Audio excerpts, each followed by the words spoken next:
Welcome back to Sailing El Jaleo! This week we make our way from the Solomons in Maryland down to Mill Creek. Now there are a million mill creeks in the world. This one is located just south of the Potomac River in Virginia, and it's one of my favorite anchorages in Chesapeake Bay. We do get stuck there, unfortunately, a little longer than we had hoped, but we'll get into that. So grab a drink, climb aboard, and let's get going.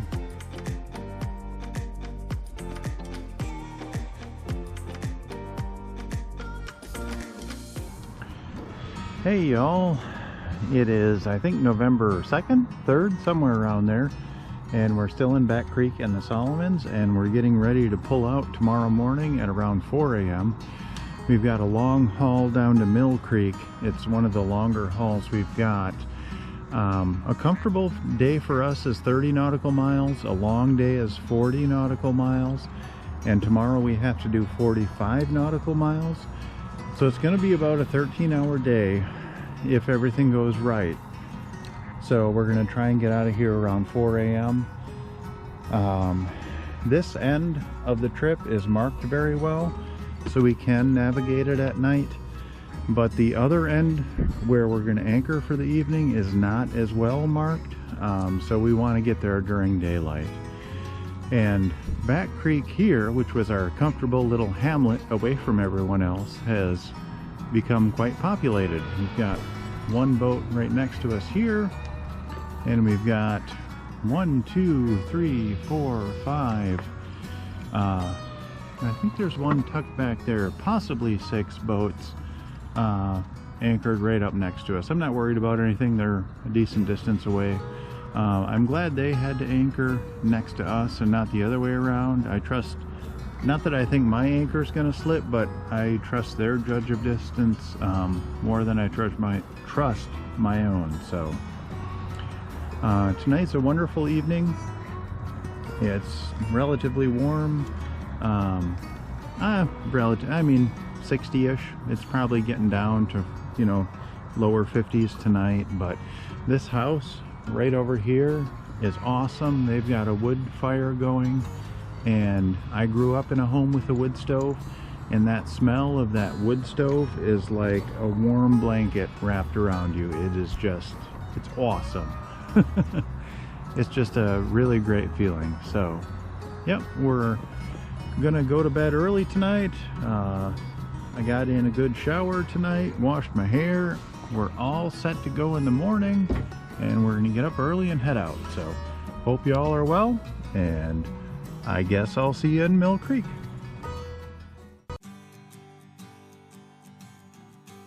I set my alarm the next morning for 3 a.m. and I might have hit the snooze bar once or twice. Yeah, and then I just actually reset it for 4 a.m. I knew we had a little bit of wiggle room because the wind was going to be going in our direction, and we could get a little bit of boost from the head sail. So I wasn't too worried about making it to Mill Creek after dark. And I also didn't want to get out into the channel too early. So I was trying to time it so that I would get to the mouth of the Pax River right about the time the sun was coming up. And it almost worked out that way. I got there a little bit early, but that's okay.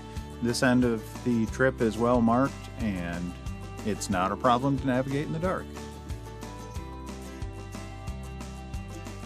I kept turning on and off my spotlight just to make sure there were no boats anchored and unlit where they weren't supposed to be.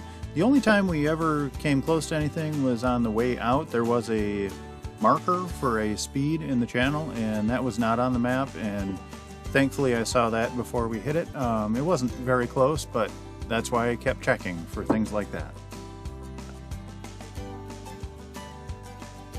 I did leave the puppy dogs below deck at this point in time. I knew if they were above deck and they fell in the water somehow, there was absolutely no way I'd be able to find them and get them out. So they were not happy. There was a lot of whining and crying going on from below deck, but as soon as the sun came up, I was able to get them upstairs and everyone was happy.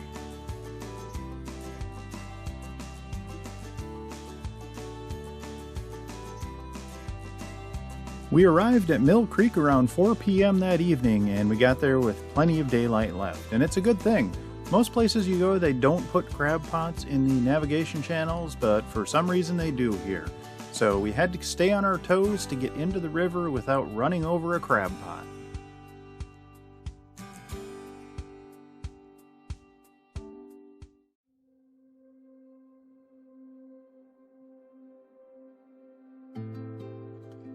Mill Creek is my favorite anchorage that I've stayed at so far in Chesapeake Bay.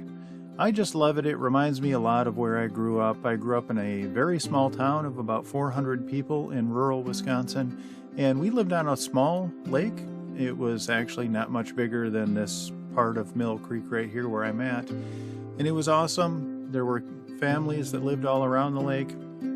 It was a great community. The lake would freeze over, and every New Year's Eve we'd have a bonfire. Everyone would bring their Christmas trees out, and we'd have a big bonfire, and we'd get to drink a little brandy slush when we were kids, which was always fun. It was just a great place to grow up. I have got a ton of great memories of living on the water, getting in trouble on the water, almost dying on the water. And this place reminds me a lot of it, so I just love it here. One thing Mill Creek has that the lake I grew up on did not have is a winery. You can actually reach the winery by boat. They've got their own dock and you can pull up and dock. They do have different hours during different times of the year, so I'll put a link to their website in the page down below, but it looks pretty cool. They do have a tasting room with charcuterie, tapas plates, and pizzas. So it looks like a pretty neat place to visit, and if I'm still here on Saturday, I might go and check it out.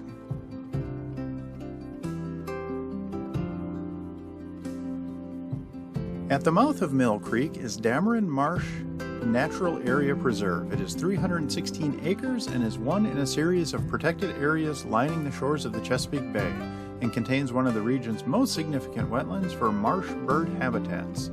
Its pristine beaches serve as a home for the northeastern beach tiger beetle.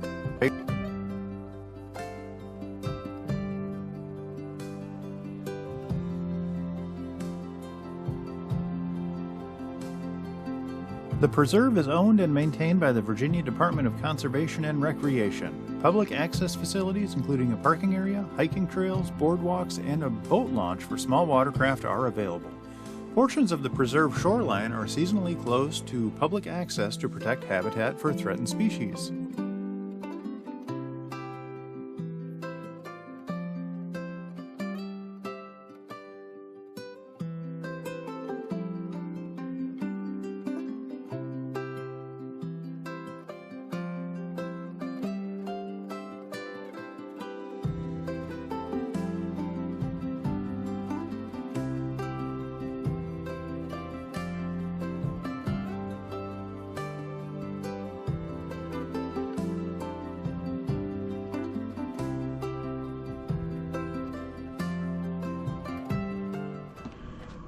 Hey y'all, so we woke up to some more Chesapeake Bay fog. This stuff is pretty thick. The shore over there, which you can just make out, is probably 200 yards away. This over here is similar, maybe 150 yards. And you can't see much of nothing. So, we are glad we're hunkered down for today. Hey y'all, today is Sunday, November 6th, and we're in Mill Creek, just south of the Potomac, and I don't know, it's a beautiful day out, and I'm feeling a little bit of anxiety. I've never really been racked by indecision in my life. I've always been, for better or worse, very confident in making decisions that I make and sticking to them and seeing them through for better or worse, and dealing with it if it's wrong, and dealing with it if it's right. And I don't know, I've been here for maybe 3 or 4 days now, 3 days I think. And there are some major storms offshore in the Atlantic, and the Chesapeake is just right out there, and right now the winds are blowing up the bay at 15 knots. and we'd be hitting waves 1.5 feet, you know, to 2 feet, and going right into the wind.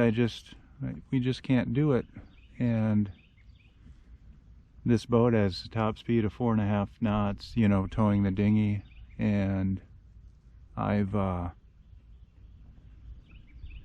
been in those conditions before, and you know, we just have sat there and not moved, and it's frustrating because I'm a very goal-oriented person, and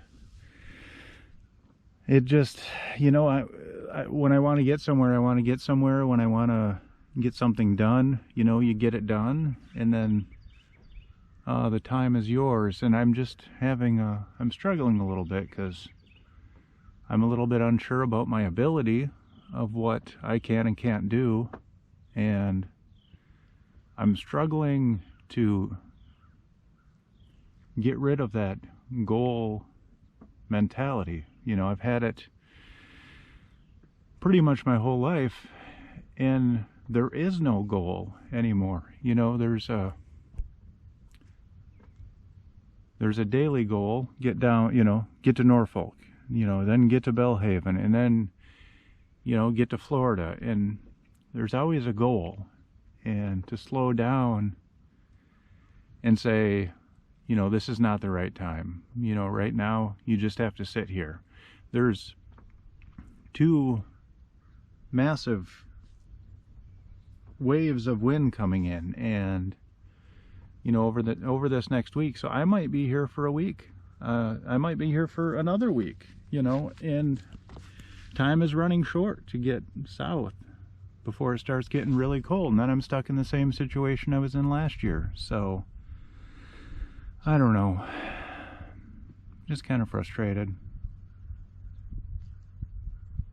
I know the right thing to do is to go slow and be cautious, but at the same time it's kind of eating me up because I see boats come and anchor here and then they leave the next day, and I've deemed the conditions aren't right to move. So are they right? Am I right? Are both of us right? Maybe they're going somewhere else. I mean, obviously they're going somewhere else. Maybe they're going to the same next term goal as I've got, but their boat's different, you know, their motor's different, their conditions are different. They've got more experience than I do. I know the right thing to do is to wait until I'm comfortable and then move. I'm just finding it really hard right now to do that. I'm waffling a little bit, and it's not normally my style, so I don't know the point of this. I don't even know if I'll ever tell you or share this. I don't know. Just feeling very indecisive at the moment, which is not me. And we're running out of time for this week, so tune in next week to find out what goes wrong when we finally try to leave. Let's see, we ran aground when I was trying to let bigger boats by, mistake, and then our alternator started on fire. So yeah, it was a good start to the trip next week, so tune in if you want to hear about that. Oh boy, it's always something. You know, some days you just shouldn't get out of bed. But anyway, I would like to give a massive shout out to our Patreon crew. Without your guys' support, I would not be making these videos, so I really, really appreciate it. And our Patreon crew is Joan and Juddy Judnick, Val and Chris Alcorn, Eli and Denise Sackett, Joan and Jim Lindbow, Sherry Erickson, and Deb Shaw. So thank you guys for your support. It means the world to me. I really, really appreciate it. If you are interested in joining our Patreon crew, there is a link in the description down below. That'll give you access to our Patreon page where you'll get lots of bonus videos, photos, content I try and post almost every day while I'm traveling, and you'd help support the channel, which is awesome.